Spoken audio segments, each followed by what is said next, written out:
اللهم صل على سيدنا محمد يا رب صل وسلم دائما ابدا على حبيبي. تو اللہ تعالیٰ قرآن مجید میں فرماتے ہیں أَيْنَمَا تَكُونُوا يُدْرِكْكُمُ الْمَوْتُ، تم کہیں بھی چلے جاؤ موت تمہارا پیچھا خود کرتی ہے، موت تو پیچھے بھاگتی ہے. ہم بچپن میں ایک واقعہ سنا کرتے تھے، اب اس واقعے کی سند کی تحقیق نہیں ہے، ہو سکتا ہے غلط واقعہ ہو، لیکن بعض واقعات ایسے ہوتے ہیں کہ صحیح یا غلط ہونا اتنا امپورٹنٹ نہیں ہے، اس سے جو سبق ملتا ہے وہ سبق بہرحال صحیح ہوتا ہے. تو اس میں یہ بیان کرنے میں یہ بتا کے کہ مستند نہیں ہے، یہ بتا کے بیان کرنے میں کوئی حرج نہیں ہے. کہتے ہیں کہ سلیمان علیہ السلام کے دور میں ان کے دربار میں ایک بندہ بیٹھا ہوا تھا. تو سلیمان علیہ السلام نے ایک کے دربار میں ایک شخص آیا اور اس آدمی کو گھور گھور کے دیکھنے لگا. وہ جو بندہ گھور کے دیکھ رہا تھا وہ حقیقت میں فرشتہ تھا، ملک الموت، موت کا فرشتہ جو انسانی شکل میں آیا تھا. گھور گھور کے دیکھ کے چلا گیا وہ. تو اس شخص نے سلیمان علیہ السلام سے پوچھا کہ یہ آدمی کون تھا جو مجھے گھور گھور کے دیکھ رہا تھا. سلیمان علیہ السلام نے اس بندے کو بلایا، بھائی کیوں گھور رہے تھے؟ اس بندے نے کہا میں ملک، انہوں نے کہا یہ ملک الموت ہے، موت کا فرشتہ ہے.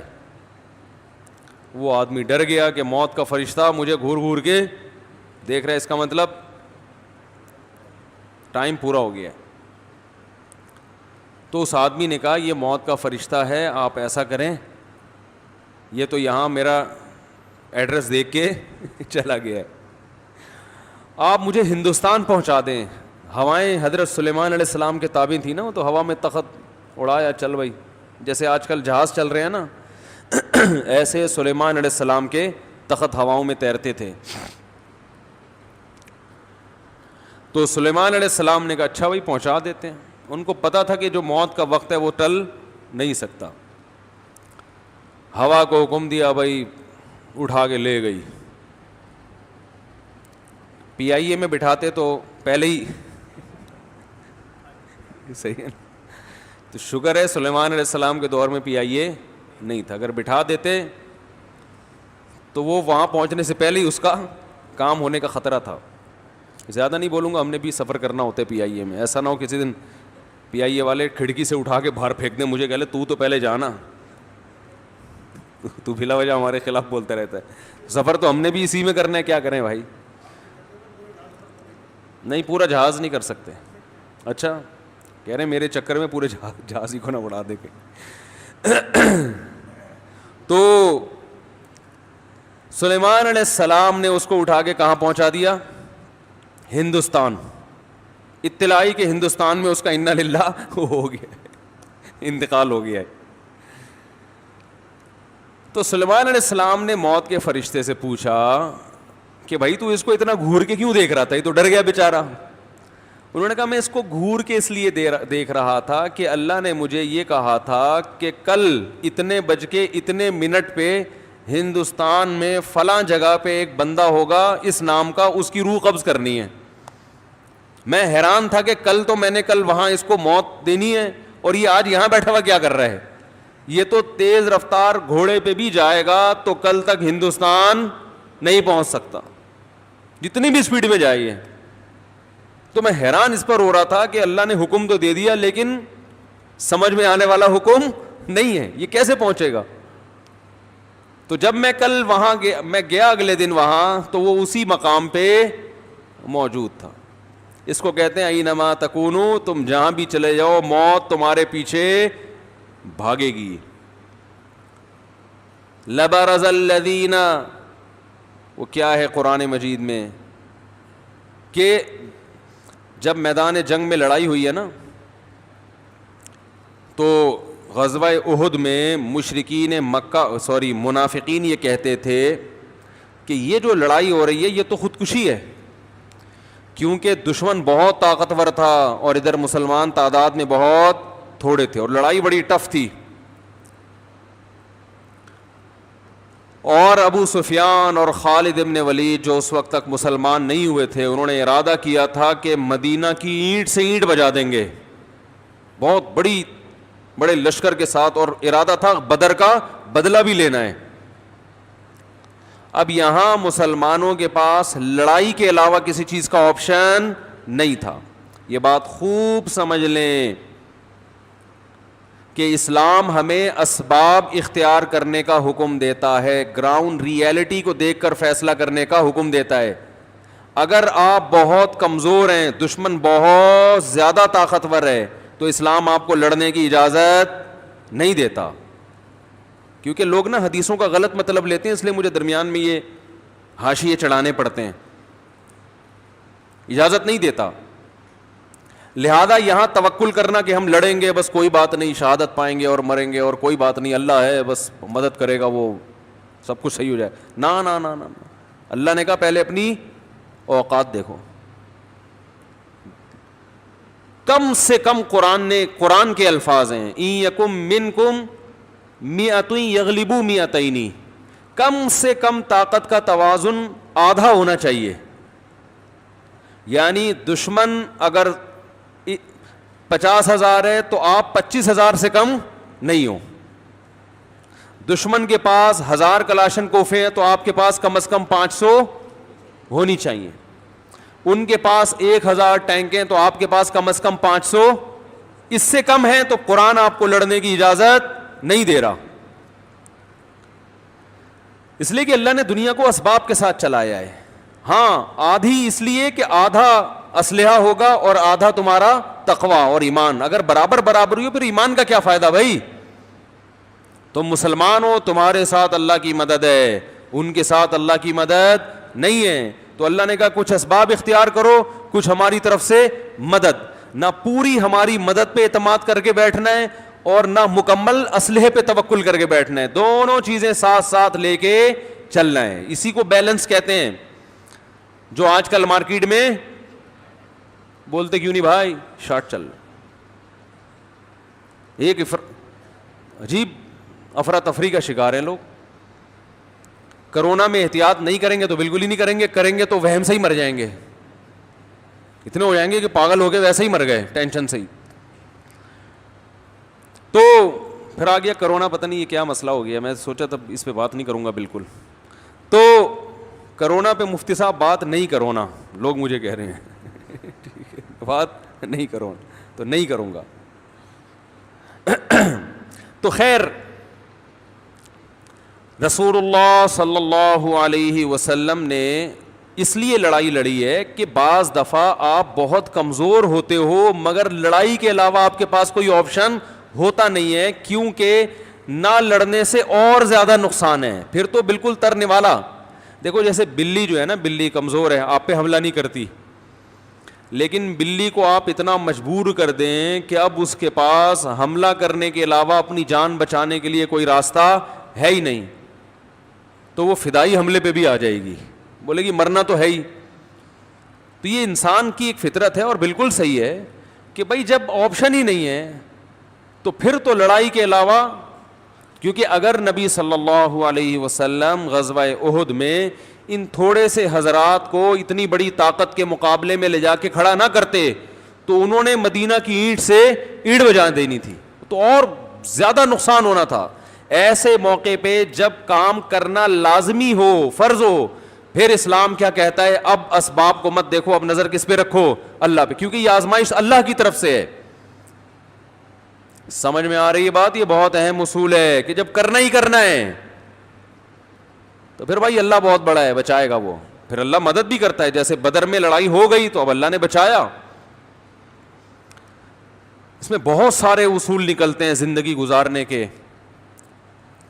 ایک بہت اہم اصول یہ نکلتا ہے کہ جو چیز اپنے اختیار میں ہے اس میں کوتاہی مت کرو، جو اختیار میں نہیں ہے اس پہ ٹینشن نہ لو. یعنی جب بھی آپ اپنی زندگی کے فیصلے کریں نا تو یہ دیکھا کریں کہ میرے پاس کتنے آپشن ہیں اس کام کو کرنے کے. جو آپشن ہے ہی نہیں اس پہ سوچنا کیا ہے, فضول ہے. تو بہت سے مسئلے ایسے ہی حل ہو جائیں گے. لوگ کہتے ہیں نا کہ یہ گھریلو مسائل جو ہوتے ہیں نا, بڈے بازیاں, ابا یوں نہیں ہے, ابا ایسے, ابا ویسے. میں کہتا ہوں ابا سے بھاگنے کا آپشن ہے ہی نہیں, ابا چینج کرنے کا آپشن بھی نہیں ہے. میاں چینج ہو سکتا ہے, بیوی بھی چینج ہو سکتی ہے, یہ چینجیبل ہیں. تو اس میں اس آپشن پہ غور کیا جا سکتا ہے کہ طلاق ہو, ڈیورس ہو, الگ, یہ تم اس کو چھوڑو, تم کہیں اور کر لو. اللہ نے بھی کہا وہیں یتفرقا یغنی اللہ کلا من سعتی, اگر دونوں علیحدگی اختیار کر لیں, نہیں بن رہی تو دونوں کو اللہ غنی کر دے گا, اس کو کوئی اس سے اچھی دلا دے گا, اس کو اس سے اچھا دلا دے گا. لیکن یہ ماں باپ میں یہ آپشن بولو بھائی نہیں, تو اس میں برداشت کے علاوہ کوئی آپشن آپ کے پاس ہے ہی نہیں. اب چاہے برداشت کر کے ڈپریشن سے مر جاؤ, یا برداشت نہیں ہو رہا پھر بھی کرو بس, اس کے علاوہ کوئی آپشن جب ہے ہی نہیں تو غور کرنا. مشورہ کس بات کا بھائی, مفتی صاحب سے ہے بھائی مفتی صاحب سے مشورہ لے رہا ہوں, ابا کا کیا کروں. ابا کو برداشت کرو بس, یہی کر سکتے ہو بھائی. ابا کو کیا کرو گے, برداشت. ہاں یہ الگ بات ہے, اس پہ اگر کوئی مشورہ کہ کیسے برداشت کروں, برداشت کرنے کے کچھ ٹوٹکے بھی ہوتے ہیں نا, تو وہ ایک الگ چیز ہے. کہ ابا بدلنے کا آپشن نہیں ہے, نہ اماں بدلنے کا آپشن ہے بھائی, اور نہ بہن بھائی بدلنے کا آپشن ہے. بہن بھائیوں کے ساتھ صلہ رحمی کرنی ہے, اچھا سلوک.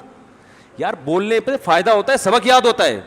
اچھا سلوک کرنا ہی کرنا ہے, کیونکہ اللہ نے بھائی اور بہنوں کے ساتھ جو اچھے سلوک کا حکم دیا, اس لیے نہیں کہ وہ اچھے ہیں, بلکہ بھائی سے بھائی کا رشتہ اور بہن سے بہن کا رشتہ, تو یہ رشتہ ختم نہیں ہو سکتا. لہذا جو اس رشتے کی سبب تھا, جب علت ختم نہیں ہوتی تو معلول ختم نہیں ہوتا. علت اور معلول کا مطلب کیا ہے, ہر چیز کی ایک ریزن ہوتی ہے نا, وہ ہوگی تو لازمی دوسری چیز بھی ہوگی. ارے آپ کو تنخواہ ملتی ہے, آپ امپلائی ہیں نا, کیا خیال ہے, تو آپ جب تک امپلائی ہیں تنخواہ ملے گی کہ نہیں ملے گی؟ تو آپ گئے, آپ نے باس سے کہا مجھے تنخواہ چاہیے, اس نے کہا تم شکل اچھی نہیں ہے تمہاری, دفعہ ہو یہاں سے. آپ نے کہا سر مجھے سیلری چاہیے, میری شکل کا کیا کرنا ہے؟ او بھائی تمہارے اخلاق اچھے نہیں ہیں, دفعہ ہو یہاں سے. یار تمہارا قد اچھا نہیں ہے, نکلو یہاں سے, تم تمیز سے بات نہیں کرتے, نکلو. آپ بولے گے بھائی میں تنخواہ تمیز سے بات کی نہیں لیتا, میں آپ کی کمپنی کا کیا ہوں, ملازم ہوں, میں نے تنخواہ شکل کی. وہ مسٹر, ایک تو مس ورلڈ ہوتی ہے, اس بندے کو کیا بولتے ہیں, مسٹر ورلڈ تو وہ ان کو ملتی ہوں گی فٹنس اور ان سب کے پیسے, کہ شکل اچھی ہے تو دلہن کو ملتے ہیں شکل کے پیسے. وہ ایک صاحب کی شادی ہوئی, قاضی صاحب نے نکاح پڑھایا, تو قاضی صاحب نے کہا میری فیس, تو دلہا نے کہا کتنی فیس بتائیں. قاضی صاحب نے کہا جتنی خوبصورت دلہن ہے اتنے پیسے دے دو. بھائی دلہن تو خوبصورت ہی ہوتی ہے نا, تو جتنی خوبصورت دلہن ہے, قاضی صاحب کا خیال تھا لاکھوں روپے دے گا, دلہن تو سبھی کو پسند آتی ہے, تو اس نے 10 روپے نکال کے دے دیے. قاضی کو بڑا غصہ آیا یار. قاضی نے ذرا دلہن کو جھانک کے دیکھا, 5 روپے واپس کر دیے.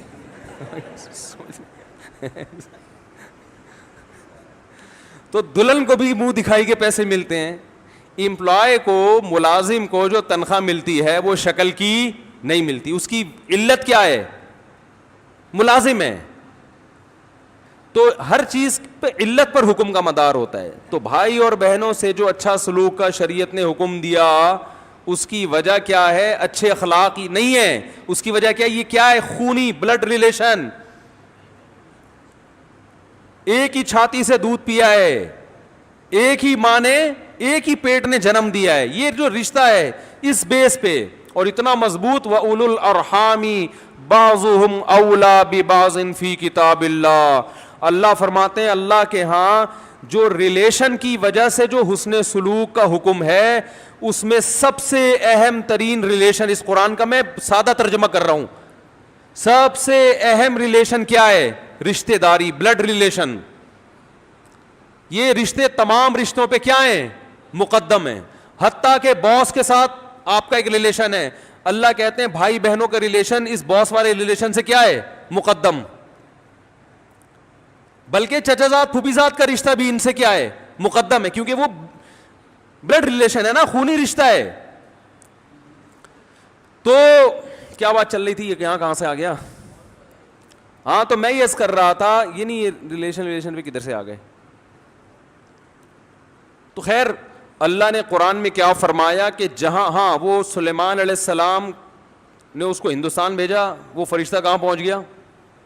ادھر جا کے. تو میں احد کا بتا رہا تھا, غزوہ احد کا, تو ہوا یہ تھا کہ اب چونکہ یہاں لڑائی کے علاوہ کوئی آپشن ہے نہیں تو مجبوری ہے لڑنا. تو اب ایسے موقع پہ نبی صلی اللہ علیہ وسلم نے حکم دیا, تو منافقین کہنے لگے یہ تو سیدھی سیدھی خودکشی ہے. لو نعلم قتالا لاتبعناکم, اگر ہم اس کو جہاد سمجھتے تو ہم جاتے. یہ جہاد نہیں, یہ کیا ہے؟ خودکشی ہے. اتنے لوگ ہیں, ہم تھوڑے سے مار دیں گے ہم کو. نتیجہ یہ نکلا کہ بہت سے صحابہ اس لڑائی میں شہید ہو گئے. تو منافقین کو پروپیگنڈے کا موقع مل گیا. انہوں نے کہا ہم نے تو پہلے ہی کہا تھا کہ یہ لڑائی نہیں ہے, یہ کیا ہے؟ خودکشی. اتنے لوگ شہید ہو گئے. تو قرآن نے کیا کہا کہ اگر تم اپنے گھروں میں بیٹھ جاتے, یہ لوگ جو شہید ہوئے نا اپنے گھروں میں بیٹھ جاتے, نہ نکلتے میدان میں, تو ان کو ان کی موت میدان میں لاتی. اس لیے یہ باتیں مت کرو.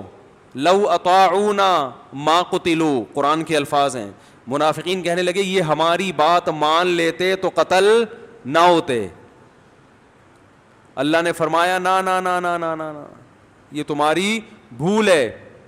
جن لوگوں پر موت لکھی ہوئی تھی, مرنا تھا, تو لبرز الذین کتب علیہم القتل الی مضاجعہم, جن کے مقدر میں اس وقت مرنا تھا ان کی موت ان کو گھسیٹ کے میدان میں لے کر آتی, کسی بہانے سے آ جاتے وہ. تو اس سے ہمیں صاف پتہ چلتا ہے کہ بھائی موت ہمارا پیچھا کر رہی ہے. آپ بعض مرتبہ کسی چیز کو زندگی کا سبب کے طور پر اختیار کرتے ہیں, وہی چیز آپ کی موت کا ذریعہ بن جاتی. باڈی گارڈ کیوں رکھے جاتے ہیں؟ ارے زندگی کے لیے رکھے جاتے ہیں نا, قاتل سے بچائیں گے. یہی گارڈ آپ کی موت کا ذریعہ بن جاتا ہے. کئی کیسز ایسے ہوئے نہیں تاریخ میں, گارڈ نہیں مار دی گولی. آپ ایسی خوراک استعمال کرتے ہیں جو صحت کے لیے اچھی, وہی خوراک آپ کی موت کا ذریعہ بن جاتی. ڈاکٹر سے آپ نے علاج کروایا زندہ رہنے کے لیے, وہی علاج آپ کی موت کا ذریعہ بن گیا. وہی انجیکشن ری ایکٹ کر گیا. ایسے ہم نے دیکھے اپنی زندگی میں واقعات. بخار تھا, انجیکشن لگوا کے آئے, وہ ری ایکشن ہوا. نہ ڈاکٹر کی بیچارے کی نیت تھی مارنے کی. یہ جو کہہ رہے ہیں ڈاکٹر زہر کے انجیکشن دے دے کے مار رہے ہیں, فضول بات ہے انتہائی. کوئی اسپتالوں میں کوئی زہر کے انجیکشن نہیں دے رہا. کسی کو کورونا ہو جائے نا, اس کو اگر آکسیجن کی ضرورت ہے فوراً ہاسپٹل لے کے جائیں اس کو. ایسی میتیں ہمارے علم میں آ گئی ہیں کہ وہ اس کو ہاسپٹل نہیں لے کے جا رہے کہ وہاں تو کورونا کے کیس بنا کے ڈال دیں گے, اور گھر میں بیچارے کو مار دیا انہوں نے. تو اتنا نہیں پروپیگنڈے کا شکار ہوا کریں. سارے ڈاکٹر انسان ہیں بھائی, ٹھیک ہے اتنی گڑبڑ کرتے ہیں کہ یہاں سے نہیں وہاں سے دوا لینا, 50 روپے ان کو وہاں سے کمیشن مل رہا ہوتا ہے, لیکن اتنی ابھی برائی نہیں آئی ہے کہ ٹیکے لگا کے. یہ تو قصائی یہ کام نہیں کرتا میرے بھائی, ڈاکٹر کیوں کرے گا, تو پڑھا لکھا ہے وہ. تو اس لیے یہ فیس بک اور واٹس ایپ کے پروپیگنڈے سے اپنے آپ کو بچائیں. مریض ہے اس کو ہاسپٹل لے کے جائیں, اس کو آکسیجن چاہیے ہوتی ہے اس کو, جب ایسی کنڈیشن ہو شروع میں نہ لے کے جائیں بلا وجہ ہاسپٹل کے. ابھی تو بڑے معاملات, کیونکہ وبا پھیلی ہوئی ہے وغیرہ وغیرہ, بھی زیادہ نہیں آؤں گا, بس ایک چھوٹی سے درمیان میں چٹکلا آ گیا تھا. یہ ٹیکے لگانا کی بات ہے نا, وہ ٹیکہ لگ کے ری ایکشن سے مر جائے تو ایک الگ بات ہے. تو اب دیکھو میرے بھائی, یہ خبر ہمیں کس نے دی؟ اللہ نے.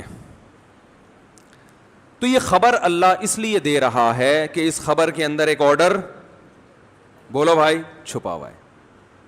وہ یہ ہے کہ اللہ ہمیں یہ بتا رہے ہیں کہ میں تمہیں بار بار اس لیے بتا رہا ہوں کہ مرنا ہے مرنا ہے مرنا ہے, حالانکہ تمہیں پہلے سے پتہ ہے اور تم صبح شام اپنی آنکھوں سے دیکھ رہے ہو, لیکن تمہارے عمل سے ایسا لگتا ہے کہ تم مرنے کے لیے تیار نہیں ہو. اپنے عمل سے ثابت کرو کہ تمہیں دیکھ کے پتا چلے کہ اس نے واقعی مرنا ہے, اس کا یہ کانسیپٹ ہے کہ میں نے مرنا ہے, عمل سے ثابت کرو. اور عمل میں سب سے پہلی چیز ہے دنیا سے دل مت لگاؤ, ان دیواروں اینٹوں سے دل مت لگاؤ. یہ نہ شوق سے بتایا کرو میرے بحریہ ٹاؤن میں اتنے پلاٹ اتنے فلیٹ, او بھائی کسی کا کچھ بھی نہیں ہے. جو ملک ریاض ہے بحریہ ٹاؤن کا مالک, کل اس کا بھی جنازہ اٹھے گا, ایسے خالی ہاتھ جا رہا ہوگا, دیکھو لوگوں عبرت کا نشان, اربوں کی جائیدادیں بنا کے چلا گیا, آج خالی ہاتھ جا رہا ہوں. اس کو نہیں موت چھوڑے گی تو ہم اور آپ کس کھیت کی مولی لے گے, بتا رہا ہے میرا پلاٹ میری جگہ ہے میرا فلیٹ, صحیح ہے نا. او بھائی جس سے خریدا ہے موت اس کو نہیں معاف کرے گی. کفن میں جیب ہوتی ہے بھائی, ایک پاکٹ تو ہونی چاہیے کفن میں یار. کپڑے سلواتے ہیں, جیب لازمی جزو ہے یا نہیں ہے؟ خواتین کے کپڑوں میں اکثر جیب نہیں ہوتی کیونکہ پرس ہاتھ میں ہوتا ہے ان کے, ایسے ہی ہے نا, ان کے پاس کیا ہوتا ہے؟ پرس ہوتا ہے. تو وہ بھی جب دنیا سے جاتی ہیں تو کفن کے ساتھ پرس, بولو نا, نہیں یار, سب ختم. بڑے بڑے آئے دنیا میں, بڑے بڑے آئے ہیں, ایسے آئے ہیں کہ ہم تصور نہیں کر سکتے. قارون جیسے لوگ آئے, سکندر اعظم آیا, جب مرنے لگا نا تو اس نے راستے میں ہی موت ہو گئی تھی بیچارے کی سفر میں. تو موت بھی عجیب چیز ہے, کوئی یہ بھی نہیں دیکھتی کہ بندے کو گھر تو پہنچنے دو.